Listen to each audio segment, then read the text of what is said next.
All right, so welcome back from taking the quiz. I hope that quiz sort of helped you a little bit, if not a lot, with what we so far been discussing about. Now that we explore the concept of cultural awareness, it's important in our personal and professional lives that we delve deeper into understanding the cultural awareness of others. So to help illustrate this concept, I have a short video that provides valuable insights into recognizing and appreciating the cultural experience of those around us. So the video will be played on the next slide. So before you play the video, please pay attention to the key points about how cultural awareness impacts interactions and relationships.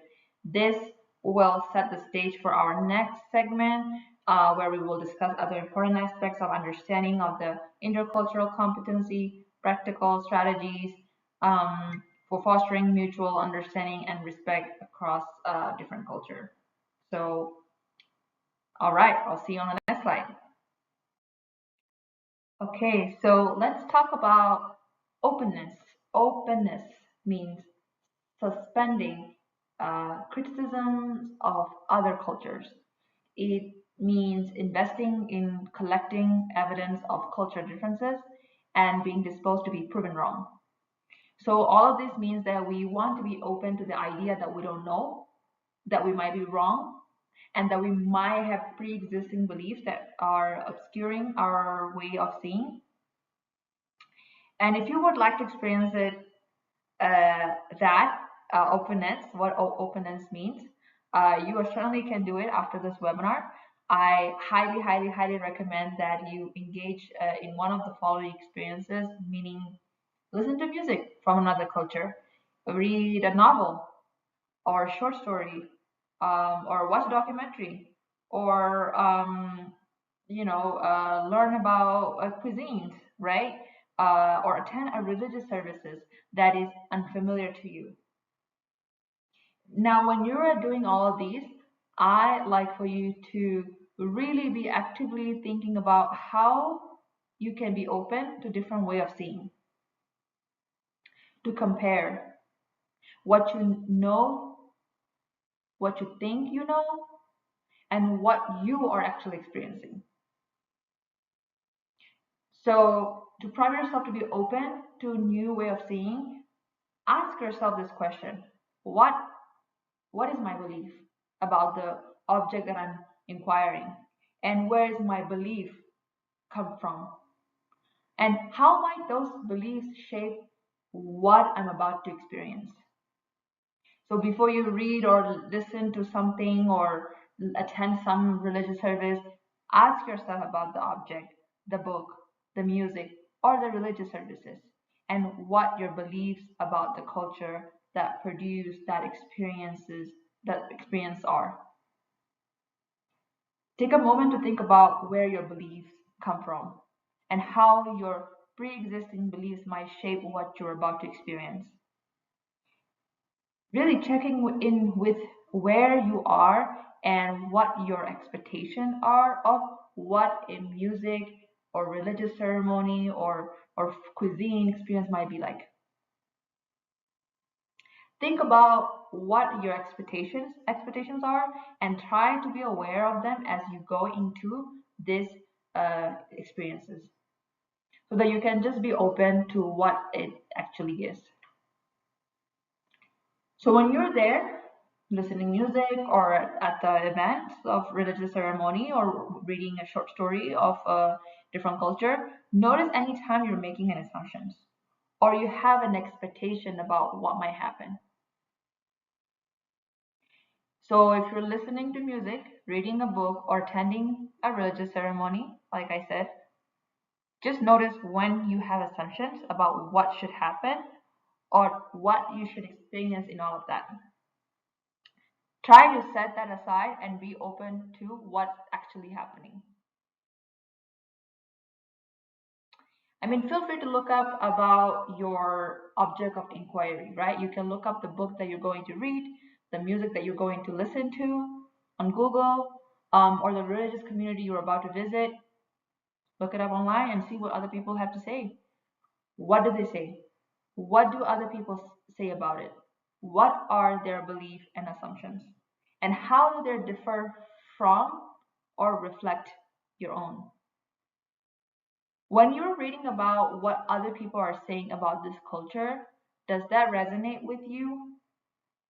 Does it feel challenging to you? Just be aware. Just observe what comes up to you so that you can be more open and not immediately shut down because of your pre-existing beliefs. So that's it. So after this webinar is done, and if your time permits, please feel free to engage in one of these experience and have fun and become, more importantly, become more interculturally competent. So I will move on to next slide now. All right, so moving on to next one, curiosity. So curiosity is a vital component of intercultural competence. It involves an active desire to learn about and understand different cultures, perspectives, and experiences. Curiosity drives us to explore beyond our comfort zones and seek out new knowledge.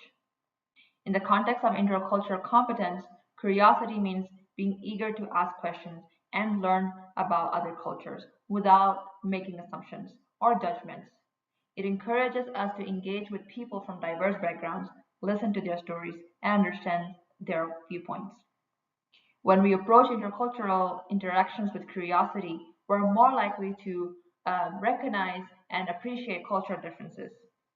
This openness to learning helps break down barriers, foster empathy, and enhances our ability to communicate effectively across cultures. To cultivate curiosity in intercultural settings, consider these steps. Number one, be open minded. Approach new cultural experiences with an open heart and mind. Number two, ask questions. Don't be afraid to inquire about traditions, customs, and beliefs that are unfamiliar to you. Number three, listen actively. Pay attention to the experiences and perspectives shared by others. Number four, reflect on your own culture. Consider how your own culture background shapes your worldview and interactions. By nurturing curiosity, we can develop deeper intercultural competence, build stronger relationships, and contribute to a more inclusive and understanding world. For example, learning about cultural festivals, right? You met someone who celebrates Diwali, the Hindu festivals of lights. Instead of just acknowledging it, you show curiosity by asking, can you tell me more about how you celebrate Diwali with your family? This opens up a conversation about traditions, rituals, and the significance of the festival. Moving into intercultural empathy. Intercultural empathy in the context of intercultural competence involves the ability to understand and share the feelings, perspectives, and experiences of people from different cultural backgrounds. It goes beyond mere tolerance of differences.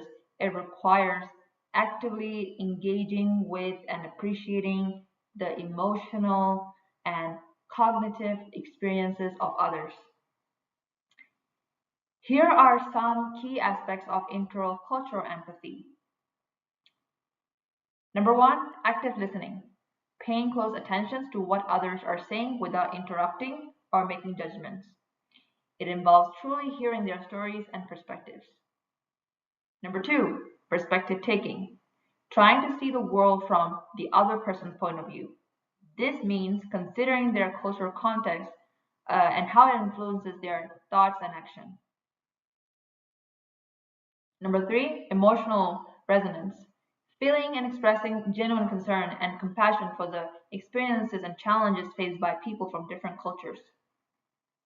Number four, non judgmental attitude, avoiding snap judgments or stereotypes and being open to understanding the reasons behind cultural differences.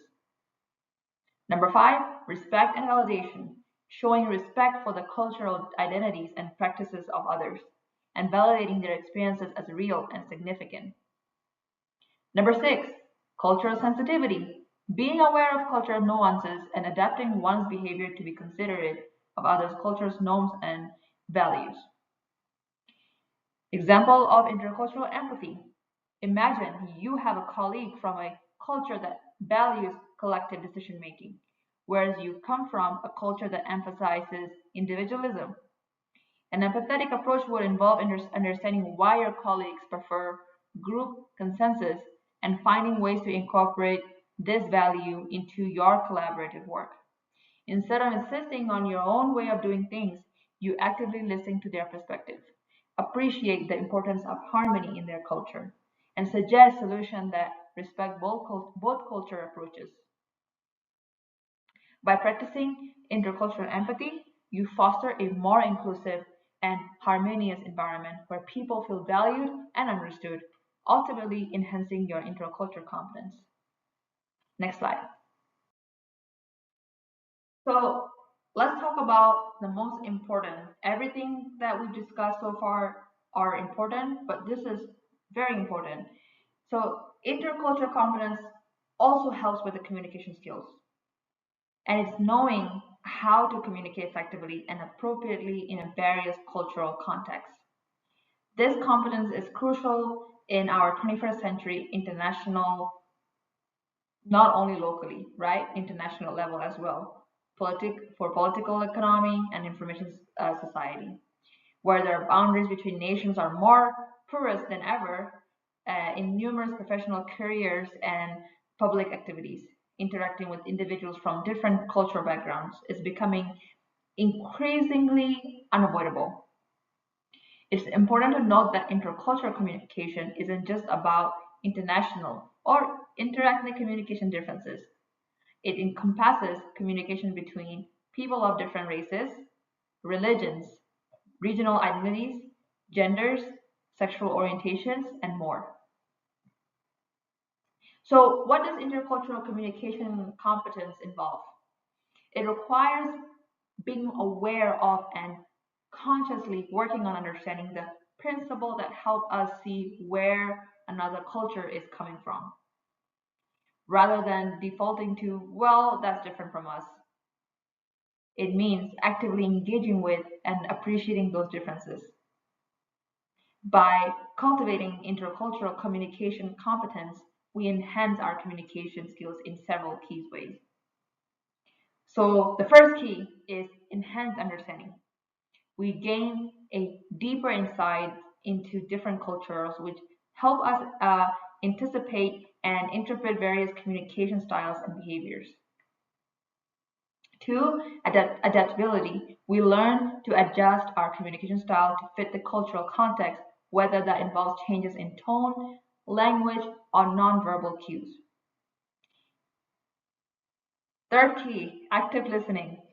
We develop the ability to listen carefully without making assumptions or judgments, ensuring that we fully understand others' perspective.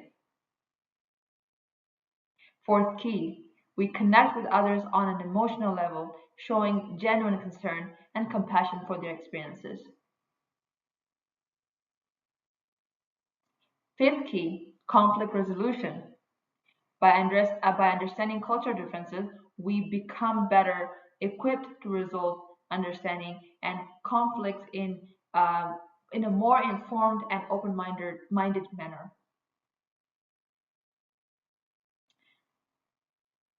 Sixth key, clarity and precision.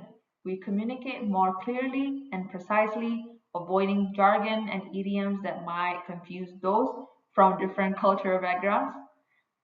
Cultivating these skills through intercultural communication competence not only improves our interaction, but also foster a more inclusive and respectful environment where everyone feels valued and understood. Now that we explored how intercultural competence significantly improves communication skills, let's delve into another crucial benefit, uh, enhancing adaptability. So let's recap our communication skills. As we discussed, intercultural competence involves understanding and navigating cultural differences, leading to improved communication. This includes active listening, cultural sensitivity, nonverbal communication, and more. These skills are essential for interacting effectively with people from diverse backgrounds. Transition to adaptability. But communication is just one aspect of how intercultural competence shapes our interactions. Another equally important benefit is its role in enhancing our adaptability. In today's interconnected world, being able to adapt to new and diverse environment is extremely important for both personal and professional success. Understanding diverse perspectives. Intercultural competence help us gain a deeper insights into different cultural perspectives, which is the first step towards becoming more adaptable. By understanding where others are coming from, we can adjust our behavior and communication styles to fit various cultural contexts effectively. Flexibility and problem solving. With a deep awareness of different cultural norms and practices, we become more flexible in our approach. This flexibility is crucial for adapting to a new environment, whether it's a new country, a multicultural workplace, or different social settings. Additionally, interculturally competent individuals excels at navigating and resolving conflicts arising from cultural misunderstandings, further enhancing their adaptability. Emotional intelligence and openness to change. Intercultural competence also improves emotional intelligence, helping us to understand and manage our emotion while empathizing with those from different cultural backgrounds. This emotional awareness helps in adapting to diverse emotional climates in various cultural settings. Moreover, it fosters an openness to new experiences and change, making it easier to accept and integrate into new cultural environments. Effective communication and cultural awareness. Enhanced communication skills such as active listening and cultural sensitivity enable us to connect and collaborate more effectively with people from different backgrounds. This communicative adaptability is extremely important for functioning in multicultural settings. Finally, awareness of our own culture biases and the ability to see things from other cultural viewpoints help us adapt our behaviors and attitudes, ensuring respectful and effective interactions in diverse environments. By developing intercultural competency or gaining the knowledge of intercultural competence, we become more adept at adjusting to new cultural contexts, whether in personal, educational, or professional settings, or wherever you might be at.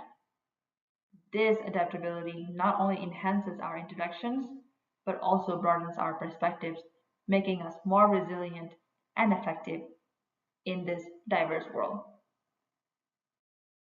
I would also like to provide a very quick overview on high and low context cultures. So, in intercultural competence training, it's very important to understand the differences between low context and high context cultures. These concepts help us navigate and adapt to various communication styles. What is low context culture? Low context cultures, they are very direct, right? The way they communicate is very direct.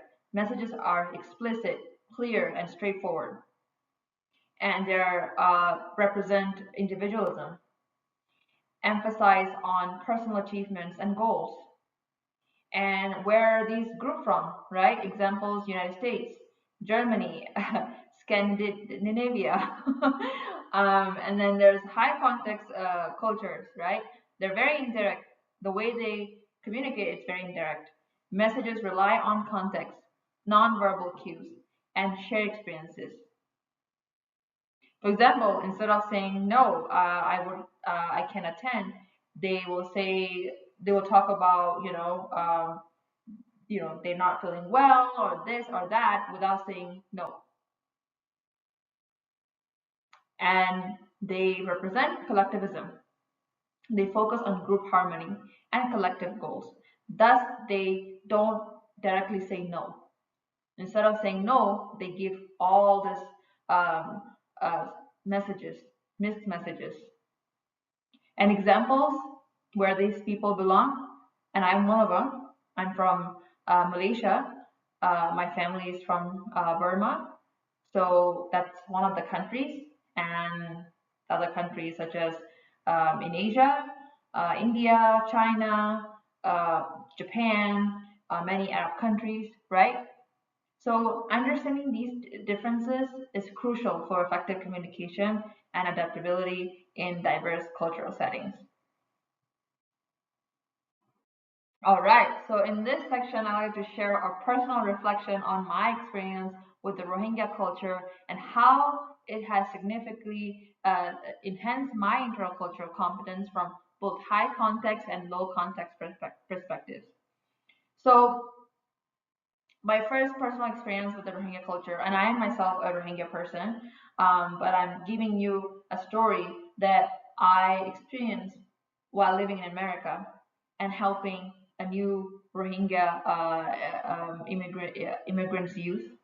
So my first meaningful interaction with a Rohingya community occurred when I was working as a Rohingya interpreter.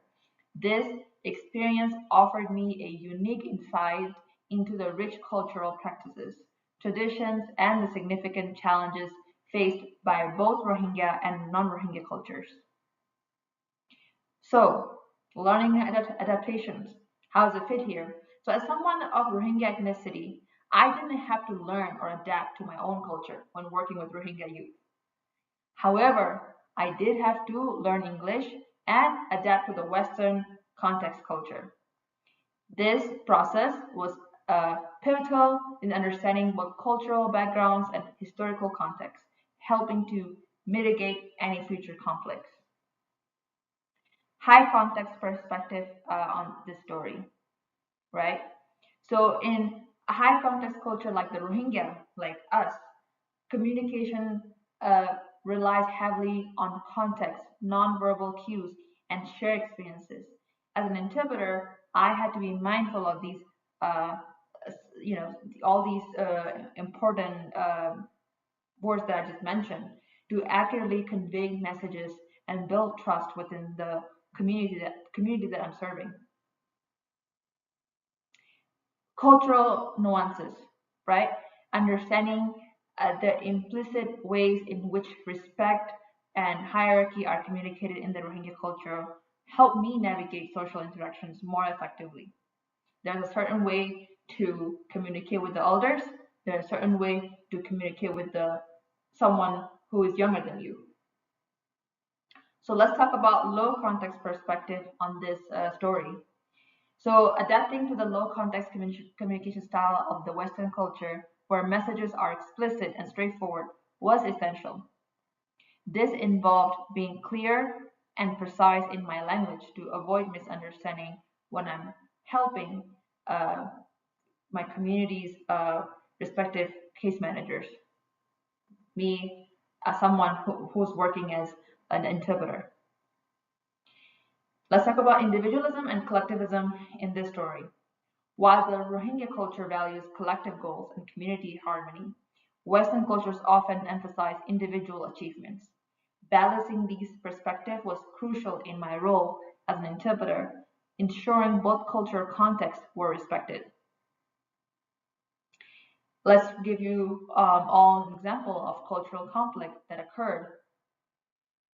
One notable experience involved a conflict between Rohingya youth and their foster parents. The parents were discussing house rules and discipline, expecting direct eye contact. when communicating with the youth, which is a sign of respect in American culture. However, the youth look down while being spoken to, which is a sign of respect in Rohingya culture. So the youth were looking down when the foster parents were talking to them. These cultural differences led to increased conflict as the parents perceived the lack of eye contact as rude or evasive. So, what was my role as a Rohingya interpreter? As the Rohingya interpreter, my presence was crucial in resolving this conflict. I was able to immediately address the issue by educating the parents about Rohingya cultural norms and explaining the youth behavior was a sign of respect, not the other way around. The youth were not only learning English and adapting to a new country, but they were also grieving and healing from the trauma of ethnic cleansing that happened in their back home. By providing this cultural education, I help foster understanding and compassion from the parents, easing the youth transition and promoting a supportive environment for their recovery and growth. I also play a role in teaching the Rohingya youth about American culture. This education typically took place on the weekend and after school, where I would introduce them to a different aspects of American culture bit by bit. This gradual approach helped them better understand and adapt to their new environment while balancing their cultural identity with their new experiences. The program that the youth were part of frequently brought in speakers to address various topics. As a Rohingya interpreters, I was there to interpret and translate for the youth. This role was vital in ensuring that the youth could fully participate and benefit from these sessions, bridging the gap between their cultural background and the new information being presented. This journey taught me the importance of cultural awareness in fostering mutual respect and understanding. It reinforced that intercultural competence is not just about knowledge, but also about attitudes and behavior. The skill and insight gained from this experience have been instrumental in various aspects of my life, from professional interaction to professional relationships. They have made me more adaptable, empathetic, and effective in diverse environments. And it's also made me wanted to keep learning, keep improving, and keep growing. So, by sharing my personal reflection and my story, I hope to illustrate the real world impact of intercultural competence and encourage others to engage in similar reflective practices to enhance their own understandings and skills. So, if I were to summarize this entire webinar in a simple terms, it will be about developing an understanding of and deep respect for cultural differences and willing to learn, willing to grow, willing to improve, right? So let's talk about a little bit of that on the next slide. So let's talk about cultural humility, right? Cultural humility is a lifelong commitment to self evaluation and self critique, recognizing and challenging power imbalances, and holding institutions accountable.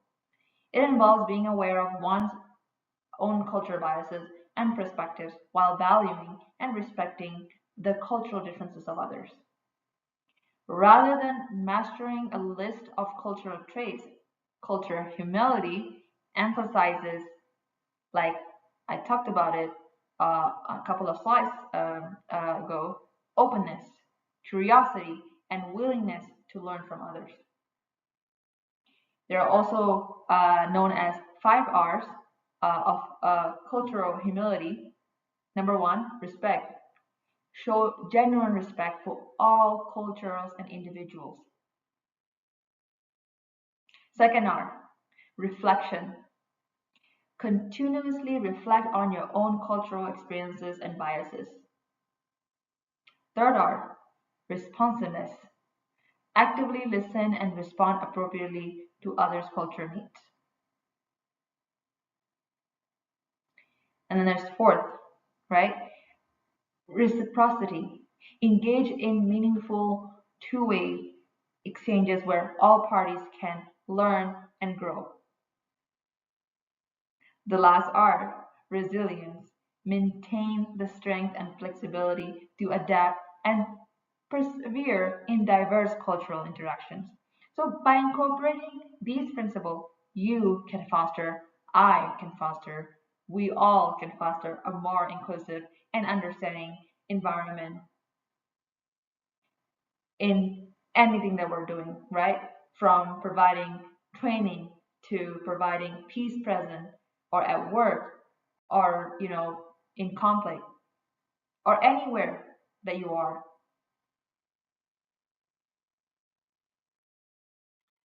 As we come to the end of our webinar, I would like to reiterate what I said throughout the webinar, that this is just the tip of the iceberg, that what I just shared. That's why I named this workshop, training, whatever you want to call, basic intercultural competence, because it is a basic stuff that I just share with you. And I want to share with you all that this webinar doesn't end here. It starts at the end of this webinar. And I hope that everyone continues to keep learning, keep growing, keep improving, and keep adapting. And most importantly, have respect for one another and have the openness, right? So by incorporating these principles that we all together went over for the last 2 hours, you can hopefully foster a more inclusive and understanding environment, whether you providing your the peace present at the representing Portland Peace Team, or you're solving a conflict, or you're providing a training, or any other situation. I hope that you can use some of the skills and some of the uh, important skills that was shared through this webinar.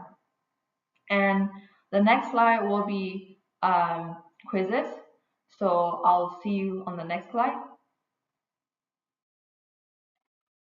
So here's more resources that will be additional to this webinar. It's like, to continue to, like I said, it doesn't end here. So keep learning, right?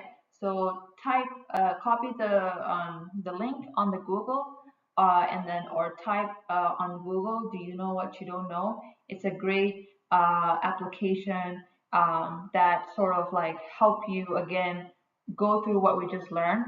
And I think it's a very great resource to have to additional learning on top of this basic intercultural competence training. So remember that the goal here is to make everyone continue to learn, adapt, respect others, improve, and grow. So I do hope that you all check out one of these links here. So I'll see you on the next slide. All right. All right, quiz time. Basically, this is the end of the webinar. The quizzes are more of for us to help us if we have, if we have basic understanding of what we learned so far or not, right? So that means please don't look at the answer of the next slide, okay? So don't cheat, and I hope you enjoy um, the questions that I created for the to the quiz, and I will see you on the next slide. All right, so let's start with the first quiz question. Which of the following is true regarding developing cultural competency? Is that A, developing cultural competency is a simple process? Or is it B, understanding one's own culture is the first step in developing cultural competence? Or C, learning cultural competency is a one-time process? Or D, interactions with individuals from various cultures do little to expand knowledge of cultural competency. If you're doing alone, write it down on your journal or on the piece of paper. If you're doing as a group or with another person, keep the answer to yourself and then hang on to the next slide. The answer is B. Understanding one's own culture is the first step in developing cultural competence. If you got the answer B, great. If you didn't, that's also great because I have more questions on the next slide. And I want to take this moment to thank each one of you for watching this webinar, and then really appreciate each one of you who wanted to do better for the world, right? If you're watching this webinar, whether you're part of Portland Peace Team or not, whether you're working in a mediation center or not, whatever profession you are in, I really appreciate you because I know that you wanted to do better for the world. So thank you so much for watching this webinar. And if you have any questions related to any of the slides that I talked about, please email me. If you have any feedback, please let me know. And don't forget, keep learning, keep growing, keep improving, and keep adapting. So yeah, and I hope you all have a great day, a great evening, great morning, and please, please, please complete the quiz and take care.